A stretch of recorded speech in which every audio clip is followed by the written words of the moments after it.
Bet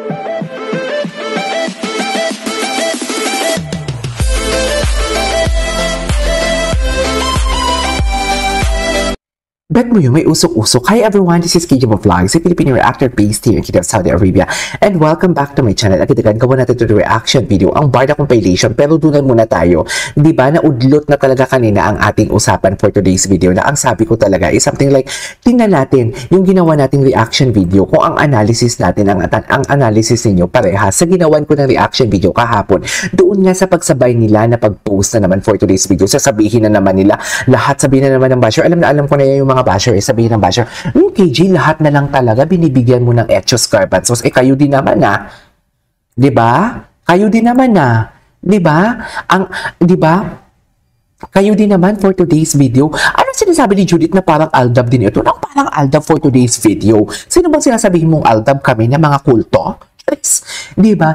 Mga dear, sabihin ko lang ha, kung you are referring to the fans of Barda compared sa Aldab, no offense sa mga Aldab dito tate. No offense talaga. Okay, no offense talaga. Kami, tanggap namin whether real or real. Tanggap namin yun. Magkaroon man sila ng girlfriend, magkaroon man sila ng boyfriend isa-isa, tanggap namin yun. Diba? Tanggap talaga namin yun. Kasi nagsimula din naman kami na may girlfriend and boyfriend sila. For today's video, paano naging Aldab to? Hindi mo nga sila nakikita in front of camera. Ang Aldab kitang-kita for today's video. Di ba, Judith Supnet? Ano? Kuhang-kuha mo yung pika ko, Judith Supnet, ha? Diyos ko, yung mga apelyado mo, parang katulad talaga ng mga pinote. Di ba? Mga katulad, di ba? Sorry, ha? Real talk lang. Ano parang Aldab dito? Nag-iisip ka ba? If you are referring to us na mga fans, okay, hindi na lang sa Barda. Baka sinasabi niya Aldab Nation and everything. Dear, hindi kami dear delusional, ha? Charis. Okay, sige, dilulo kami, pero in our own risk. Charis. I mean, hindi naman yung tipong dilulo na, ang sabi ko nga, hindi kami aabot dun sa Aldab na tipong i-issue sila na may mga anak sila and everything. Hindi kami aabot doon. Charis. Na kahit kasal na si Min kay Arjo, sasabihin na may anak sila ni Alden. Hindi, dear. Utang na loob, andito kami mga defender and nagbubukas ng mga utak. Nagdadaldalang din naman kami or nagdadaldalang din naman kami because sa mga bashers. Kasi binubuwag kami. Kaya tigilan mo ko, Judith Supnet, para kang support for today's video. Dora, parang Aldab, tigilan mo ko. Ikaw siguro kasi yun yung nararamdaman mo. Alam mo yung mga ganyan tao.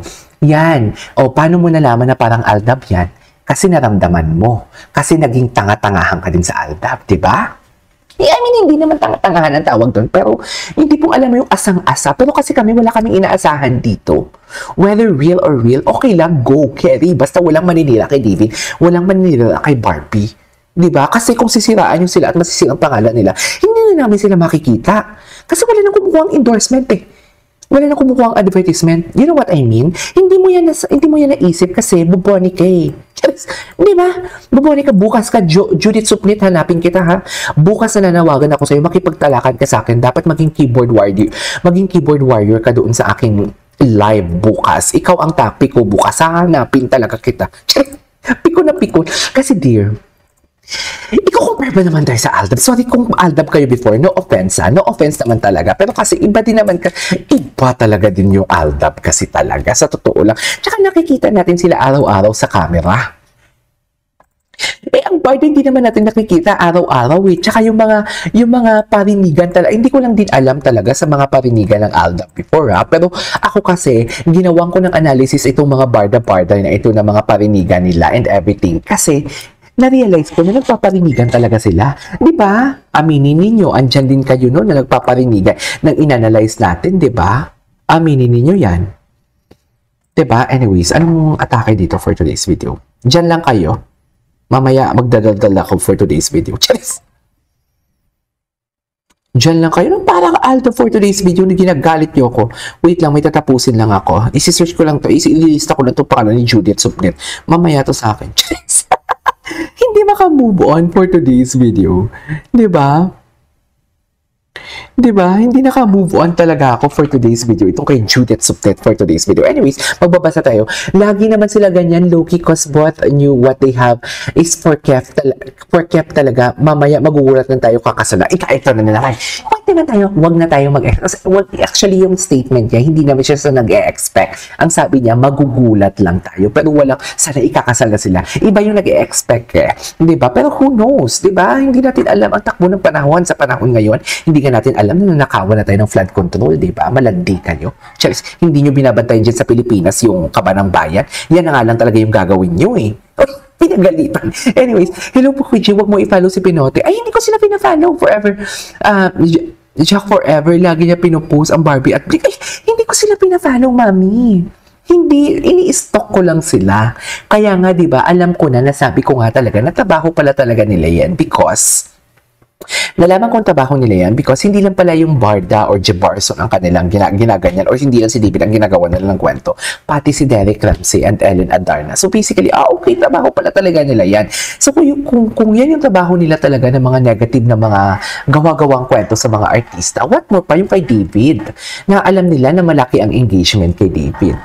Malaki ang viewers ni David, diba? Alam talaga nila. So, okay. Wait lang ha. Wait lang. Wait lang.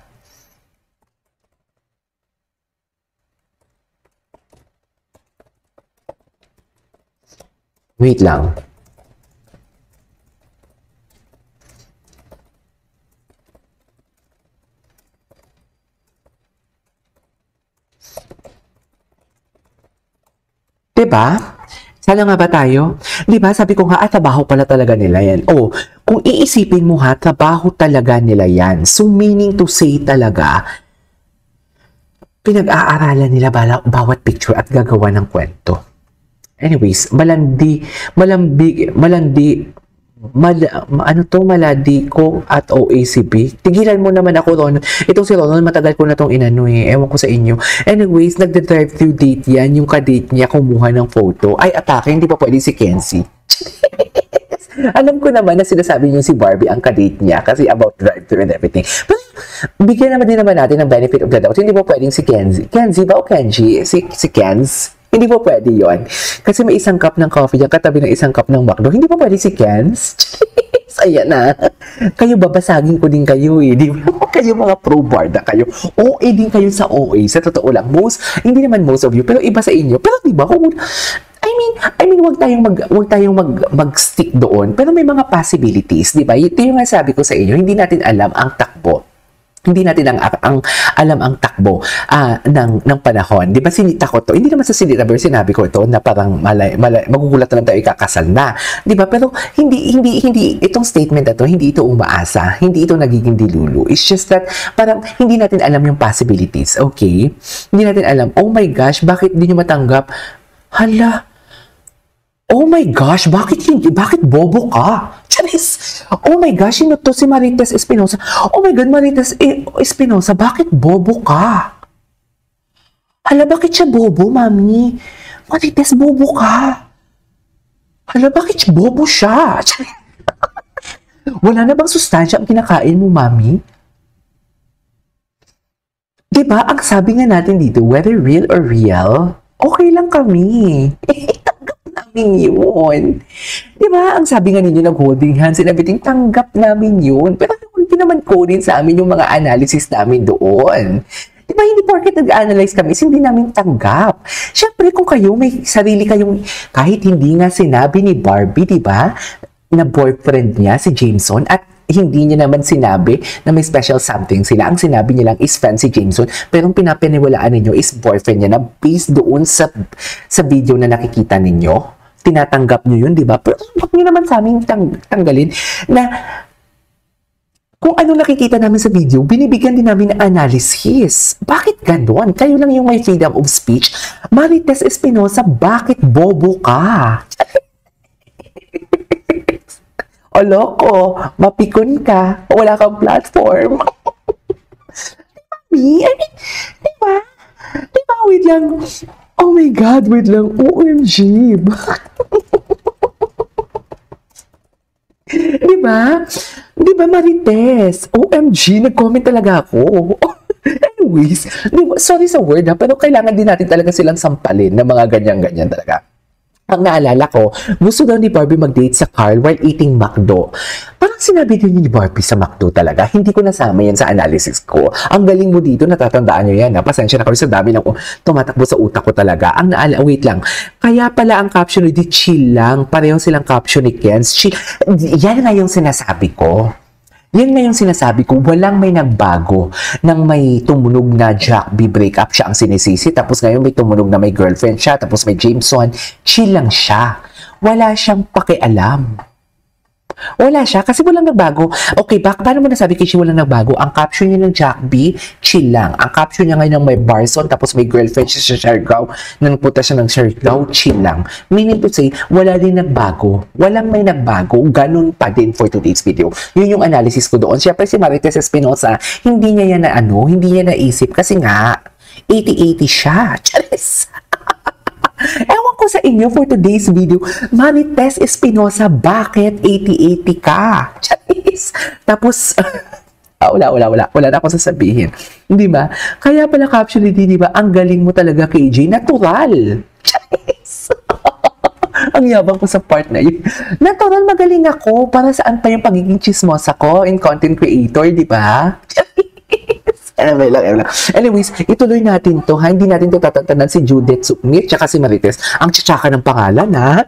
Anyways, that is all for today's video. This is KJ Vlogs. See you on my next vlog. Bye!